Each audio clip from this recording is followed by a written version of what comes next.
తెలంగాణ జాగృతి ఆవిర్భావ దినోత్సవం సందర్భంగా ఈ రోజు వేలాది మందిగా తరలి వచ్చినటువంటి తెలంగాణ జాగృతి నాయకులు, కార్యకర్తలు, మహిళలు ఇక్కడ చాలా మంది ఎక్కువగా ఉన్నారు. ఇదే అంశంపై మాట్లాడే ప్రయత్నం చేద్దాం. మనతో పాటు తెలంగాణ జాగృతి సీనియర్ నాయకులు నరేష్ గారు ఉన్నారు. వారు అడిగి తెలుసుకునే ప్రయత్నం చేద్దాం. అన్న నమస్తే. అలా చెప్పండి, ఏంది ఇంతమంది రావడానికి గల కారణం ఏంటి? ముందుగా ప్రణాళిక చేసుకున్నటువంటి ఈ యొక్క కార్యక్రమం ఏంది? ఇది ప్రణాళిక కాదు. తెలంగాణలో ఉన్నటువంటి కొత్తపల్లి జయశంకర్ సార్ గురించి, వారి యొక్క జన్మదినం గురించి అందరికీ తెలిసిన విషయమే. కాబట్టి ఈ రోజు కొత్తగా విషయం లేదు. తెలంగాణ జాగృతి పుట్టిన కాంచి ప్రతి సందర్భంలో మేము జయశంకర్ గారు సార్కి జన్మదినాన్ని ఆవిర్భావ సభగా చేసుకొని మేము ముందుకు పోతా ఉన్నాం.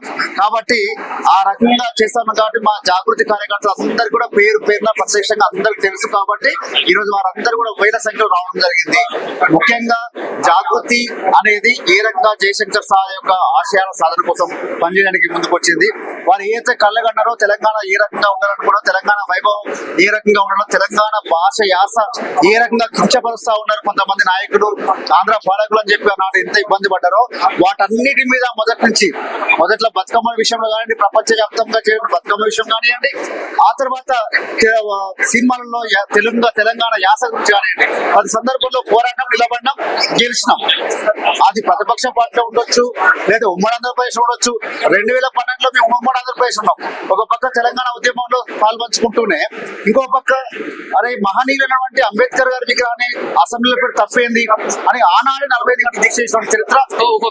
ఇప్పుడు నిన్న జరిగినటువంటి 72 గంటల దీక్ష ఎందుకు అంత అర్థంతరంగా ఆపాల్సి వచ్చినట్టు పరిస్థితి? అంటే తెలంగాణ జాగృతి అనేది ఖచ్చితంగా ప్రజల విలువలను ఏ రకంగా భుజాన్ని ఎత్తుకుంటుందో అదే రకంగా ప్రజాస్వామ్యాన్ని, తర్వాత కోర్టు యొక్క న్యాయ సలహాలని, కోర్టు యొక్క మాటల్ని కూడా ఆ రకంగా మేము పాటించి పెడతాం. మేము ఇంతకుముందు ఏ రకంగా అయితే పోలీస్ వర్క్ తీసుకొని అదే రకంగా ఎటువంటి కన్ఫ్యూజన్ లేకుండా, ఎటువంటి గలాటాలు లేకుండా చేసిన చరిత్ర తెలంగాణ జాగృతి. ఖచ్చితంగా కోర్టు డైరెక్షన్స్ ఉన్నాయి కాబట్టి వాటిని మనం పాటించాల్సిన అవసరం ఉంది, విలువ మనం ఇవ్వాల్సిన అవసరం ఉంది. కాబట్టి ఖచ్చితంగా దాని ప్రకారంగానే అలా మేము విరమించినాం. ఏ ఇబ్బంది ఏం లేదు. ఒకవేళ ఈ ప్రభుత్వం ఆ రకంగా 5 రోజుల సమయం అడిగి మమ్మల్ని ఇబ్బంది పెట్టి విరమించేలాగా కోర్టు డైరెక్షన్ చూపించే ప్రయత్నం చేసింది. కానీ రాబోయే రోజుల్లో ఇంతకంటే ఇంకా 10 రెట్టింపు ఉత్సాహంతో బీసీ ఉద్యమాన్ని ముందు తీసుకుపోతాం. ఒకవేళ సర్పంచ్ ఎలక్షన్స్ కనుక, స్థానిక సంస్థ ఎలక్షన్స్ కనుక రిజర్వేషన్ లేకుండా పెడితే మాత్రం ఖచ్చితంగా మా ప్రణాళికను మాత్రం మేము చెప్తాం. అంటే నిన్న జరిగినటువంటి దీక్షలో అన్ని కులాల వారు మద్దతు తెలిపారు. బీసీ కులాలకు సంబంధించి దాదాపుగా ప్రతి ఒక్క కులం ప్రమోట్ చేసే విధంగా, రిప్రజెంట్ చేసే దిశలో కలవకుండా కవితను కలవడం జరిగింది. ఇదే నేపథ్యంలో మొట్టమొదటిసారిగా 20 కులాలకు గుర్తింపు లేదు అనే అంశాన్ని కూడా లేవనెత్తినటువంటి కవిత, వాళ్ళు కలిసినప్పుడు వారి మాటల్లో, అంటే మేము కూడా వాళ్ళని కొంచెం కలిసి మాట్లాడడం జరిగింది, ఆనందాన్ని వ్యక్తం చేశారు. ఎందుకు ఇలాంటి ఆలోచన ఎందుకు చేశారు? డెఫినెట్ గా అండి, కల్వకుంట్ల కవితక్క గారు నిరాహార దీక్ష చేస్తే నిన్న బీసీలలో మద్దతు తెలపడానికి బీసీ ప్రజలందరూ వచ్చారు, మోస్ట్ బ్యాక్వర్డ్ క్లాస్ ప్రజలందరూ వచ్చారు. అంతెందుకు డిఎన్టీ వారు కూడా రావడం జరిగింది. ప్రత్యక్షంగా మేము వచ్చి మా వంతు మేము మద్దతు తెలుపుతామని చెప్పి.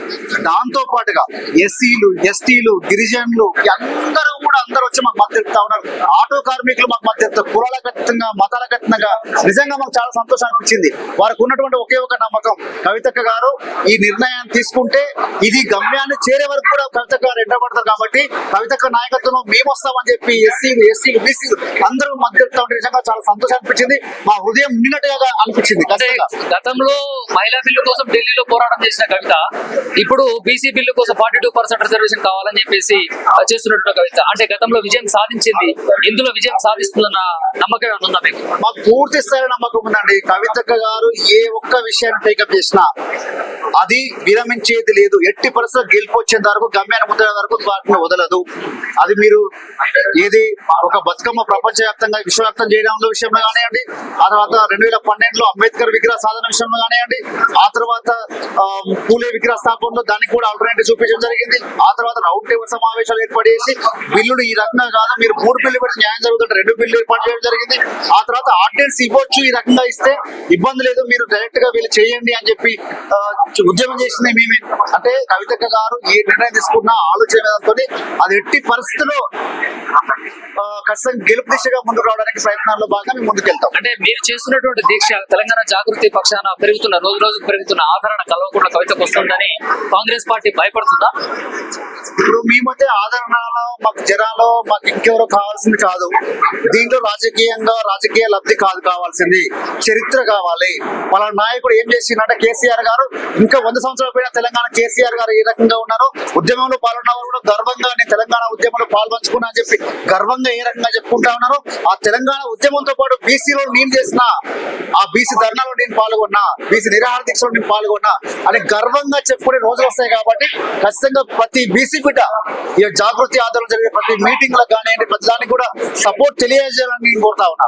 అన్ని కులాల వారికి మద్దతుగా నిన్న వచ్చినటువంటి అన్ని కులాల వారు కల్వకుంట్ల కవితను కలిసినటువంటి ఒక పరిస్థితి. అయితే బీసీలకు అండగున్నటువంటి కల్వకుంట్ల కవితకి కొంతమంది విమర్శిస్తున్న వాళ్ళకి మీరేం చెప్తారు? నేను ఒక మాట అంటా ఉన్నాను. 78 సంవత్సరాల కాలంలో అసెంబ్లీ గోడలు విన్నటువంటి కులాల పేర్లతో సహా తీసుకొని కవితక్క గారు శాసన మండలిలో మాట్లాడుతూ ఉంటే ఆ టీవీ చూస్తున్న పబ్లిక్ కళ్ళలో నీళ్లు కనపడ్డాయి. వాళ్ళ గుండె నిండా సంతోషం అయితే ఉంది, కానీ కళ్ళ నిండా కళ్ళ నీళ్ళు వస్తా ఉన్నాయి. ఎందుకు అంటే అయ్యో నా కులం గురించి ఈ రోజు అసెంబ్లీ చెప్తున్నా నా కవితక్క, నాకు ఇంకా అంతకంటే ఏం కావాలి, ఖచ్చితంగా నేను కవితక్క నాయకత్వం బలపరచాలి, ఖచ్చితంగా కవితక్క దీక్ష నేను జయప్రదం చేయాలని చెప్పి మొన్న చిన్నపిల్లలు సంకలేసుకొని పూసల బుట్ట నెత్తిరెత్తుకొని వచ్చి మద్దతు తెలుపుతా ఉంటే ఇంకా అంతకంటే ఎక్కువ ఆనందం ఏం కావాలి. నాయకత్వానికి అంతకంటే ప్రతిదానికి రాజకీయాలు అంతే చూడొద్దు. మనం ఖచ్చితంగా ప్రజలకు వెళ్లాల్సిన అవసరం ఉంది. ప్రజల్లో ఉన్నటువంటి పబ్లిక్ ని నమ్మకం ఏర్పరచుకోవాల్సిన అవసరం ఉంది. అమ్మా నువ్వు బీసీ బిడ్డ కాకపోయినా పర్లేదు, మాకు మీరు అండగా నిలబడ్డారు, ఖచ్చితంగా మా ప్రాణం పోయినా పర్లేదు, మీకు అండగా నిలబడతాం, మీ వెంట ఉంటాం. అది ఎస్సీలైనా లబ్ధి కోసం అందరం మేము కలిసి ఉంటాం.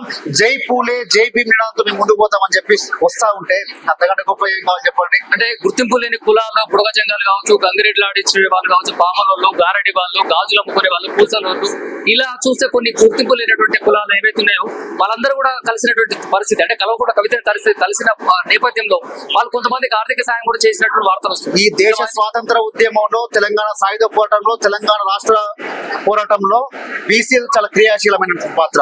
నాడు స్వాతంత్రం వచ్చినప్పుడు ఎస్సీల కోసం రిజర్వేషన్ ఏర్పాటు చేసి బీసీలు త్యాగం చేశారు. ఆనాడు ఆ తర్వాత స్వాతంత్రం వచ్చిన తర్వాత అట్రాసిటీ కావాలి ఇలా కులాల కంటే బీసీలు ఆ రోజు అబ్జెక్షన్ చెప్పలే. అంతెందుకంటే ఈడబ్ల్యూసీ రిజర్వేషన్ వచ్చినాయి కదా, బీసీలు అభ్యంతరం చెప్పక చూసిరా, అందరూ బాగుపడాలి, బహుజన్ అంతా బాగుపడాలని చెప్పి ఒక బీసీ నిర్ణయంతో ఉంటే బీసీలు ఇప్పుడు ఏమడుగుతా ఉన్నారు, మేమెంతో మాకంతా వాటి ఇవ్వండి, ఎక్కువద్దు, మేమున్న దానికంటే 46% మీరు చెప్పారు కదా, దాంట్లో మీరు 42 ఇస్తా ఉంటారు కదా, అప్పటికి మేము 4% లాస్ అవుతా ఉన్నాం కదా, కనీసం ఆ వివరణ అడుగుతా ఉంటే డిమాండ్ చేస్తా ఉంటే నాయకులు ఎందుకు స్పందించరు? ఎందుకు బీసీలకు సమస్యలు బీసీలు మాత్రమే మాట్లాడాలి? నాడు స్వాతంత్ర ఉద్యమంలో ఎస్సీల రిజర్వేషన్ లో అట్రాసిటీ కేసు విషయంలో మేమంతా దళితుల పక్షాన్ని నిలబడ్డాం కదా, గిరిజనుల పక్షం నిలబడ్డాం కదా. ఆ దళిత గిరిజనుల పక్షాలు మా వెంట వస్తా ఉంటే ఆ ఓసీలో ఉన్నటువంటి కొంతమంది ఉన్నతులు, ఉత్తమమైన నాయకులు ఈ బీసీలకు అండగా అని చెప్పి వస్తా ఉంటే నీకెందుకు నొప్పి వస్తా ఉంది? నువ్వెందుకు విమర్శిస్తా ఉన్నావు? నువ్వు బీసీలో పుట్టి నువ్వు ఒక్కనే మాట్లాడాలంటే ఈ దేశంలో ఉన్నటువంటి ఎన్నో విప్లవాత్మకమైన మార్పులు జరిగినాయి. ఆ మార్పులో ఏ కులం కూడా కులం చేయలే, ఏ వికలాంగుల కోసం చేసుకోలే, ఓసీల కోసం ఓసీలు చేసుకోలే. ఇదే ఈడబ్ల్యూసీ కోటాని బీసీ అనేటువంటి ప్రధాని మోదీ గారు చేసిర్రు. అట్లా గొప్పగా నాయకులు కావాలి తప్ప మేమే చేయాలి, మేమే డిమాండ్ చేయాలని చెప్పి ఒక కుటిల నీతితో పోతే మాత్రం ఖచ్చితంగా మీరు వెనుకబడతారు. మీరు ఈ రకంగా మాట్లాడితే మాత్రం ఖచ్చితంగా మీరు ఏదో ఇప్పుడు నేను బీసీని నా వైపు ఉంటారని చెప్పి అనుకుంటున్నారు. కానీ ప్రజలు ఎవరు పనిచేస్తా ఉన్నారు అనేది ఒక నిర్ణయానికి వచ్చారు కాబట్టి ఆ నిర్ణయంలో ముందుకు పోతారు, వారికే మద్దతు ఇస్తారు. అయితే ఈ రోజు జరిగినటువంటి ప్రెస్ మీట్ లో కవిత గారు చెప్పినటువంటి మాట ఏంటంటే రానున్న రోజుల్లో విస్తృత స్థాయిలో కమిటీలు వేస్తాం, నియామకాలు చేపడతాం అని చెప్పేసి అన్నారు.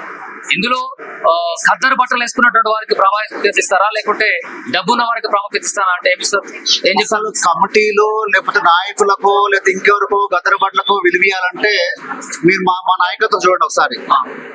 గతంలో చాలా మంది విమర్శించారు ఈ నాయకత్వం ఏడైపోతారు, కానీ యువ రక్తం ఉంది తెలంగాణ జాగృతిలో. ఈ యువ రక్తాన్ని ఏ రకంగా రేపు ముందుకు పోతా ఉన్నారో, ఎవరైతే తెలియని ముఖాలని చెప్పి కొంతమంది విమర్శిస్తా ఉన్నారో ఆ తెలియని ముఖాలని, ఆ ముఖాలే రేపు మీ ముఖాలు తెల్లబోయేటట్టుగా చేస్తే జాగ్రత్త అని చెప్పి ఈరోజు హెచ్చరిస్తా ఉన్నాను. రైట్, ఇది చూస్తున్నాం. తెలంగాణ జాగృతిని ఉధృతం చేస్తూ ఈ యొక్క ప్రజా సమస్యలపై పోరాడుతూ ప్రశ్నిస్తా అని చెప్పేసి చెప్పినటువంటి నరేష్ గారి మాటలు విన్నాం. చూస్తూనే ఉండండి. నమస్తే.